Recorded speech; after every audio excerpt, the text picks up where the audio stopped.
ना जीआरपीने काही केलं ना पालिकेने 1.5-2 वर्ष काही कारवाई केली, त्यांच्यावर काही कारवाई होताना दिसत नाही। जे दोषी आहेत त्यांच्यावर नक्की कारवाई होईल, पण परमिशन ना होती असा कोणी सांगत आहे की ते एक एनओसी त्याने दिली गेली होती, त्याच्या एनओसीच्या विरोधामध्ये महानगरपालिकाने त्याने नोटीस पण दिला, कोर्टामध्ये केस पण सुरू आहे। डिटेल वस्तू आज आपली प्रायोरिटी आहे की जे कधी कोणी मध्ये अडकला असेल तर त्याने कसं आपण बाहेर काढू आणि ते जे हॉस्पिटलमध्ये आहे त्याने आपण कसा मेडिकल फॅसिलिटी देऊ शकतो त्या प्रयत्नामध्ये आहे। सर हिंदी में बता दीजिए, आपने अभी दौरा किया। होर्डिंगला कोणाची होती हा मुद्दा अजूनही सुटलेला नाही। पालिका एकीकडे म्हणते की आम्ही काढून टाकण्याची कारवाई करतोय, परंतु मग रेल्वेशी तुम्ही संवाद साधला का? अशा पद्धतीने आणखीन काही होर्डिंग्स आहेत, त्याचं ऑडिट कसं केलं जाणार? ऑडिटच्या काल माननीय देवेंद्रजीने माननीय एकनाथजींनी सांगितलं आहे की मुंबईमध्ये सर्व ऑडिट अशा होर्डिंगचे स्ट्रक्चरल ऑडिट होईल।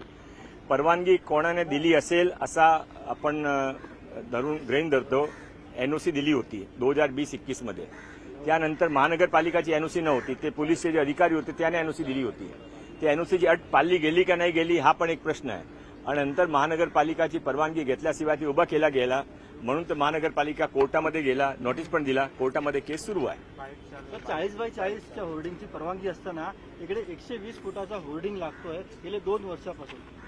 ते महानगरपालिकाने त्याबद्दल नोटीस दिला होता, कोर्टामध्ये केस पण केला, पण ज्याने हा परवानगी दिली किंवा परवानगी शिवाय कोणाने एक्स्ट्रा बांधला तो त्याने मनुष्य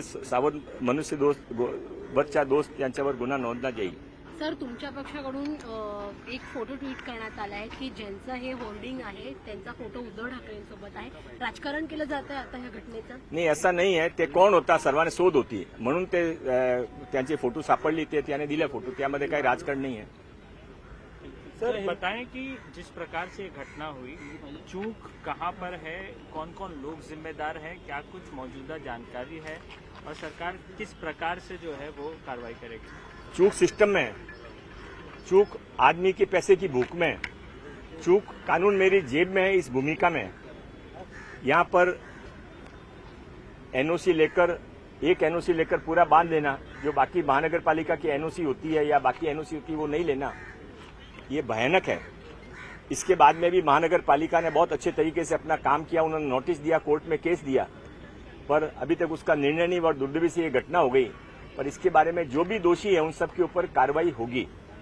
क्या पिछली सरकार के लोगों का इसमें लेन देन है, जिस प्रकार से अवैध तरीके से इस बिलबोर्ड को अनुमति दी गई? ऐसा है, सरकार का है, व्यक्तियों का है, समय का है, इस पे मैं अभी आज नहीं जाना चाहता हूं।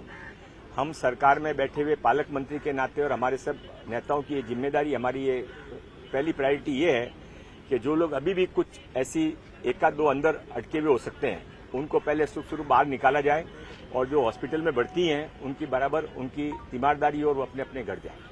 पूरे मामले का राजनीतिकरण भी हो रहा है क्योंकि आपकी पार्टी द्वारा ट्वीट किया गया है। नहीं, फोटो ट्वीट के बारे में इतना ही था कि लोग पूछ रहे थे ये है कौन, तो वो बताया गया क्या कौन है ये, उसका किसी के पास फोटो नहीं था, फोटो ट्वीट किया गया। उद्धव गुट का कार्यकर्ता है क्या?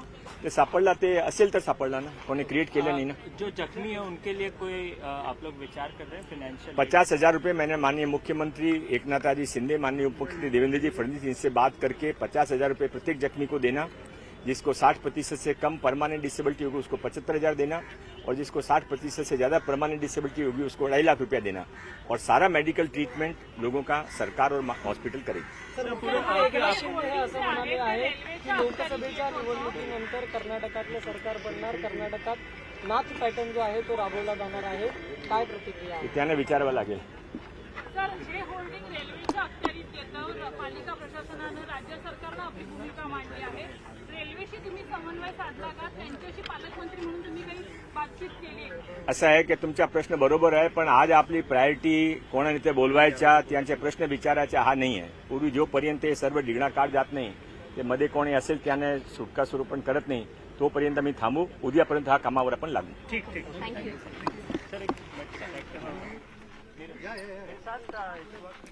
तर मंगलप्रभात लोढा यांनी घाटकोपरच्या घटनास्थळावर जाऊन पाहणी केलेली आहे आणि जखमींना आणि मृत्यू पडलेल्यांना सरकारकडून मदत केली जाईल असं देखील आश्वासन त्यांनी दिलंय।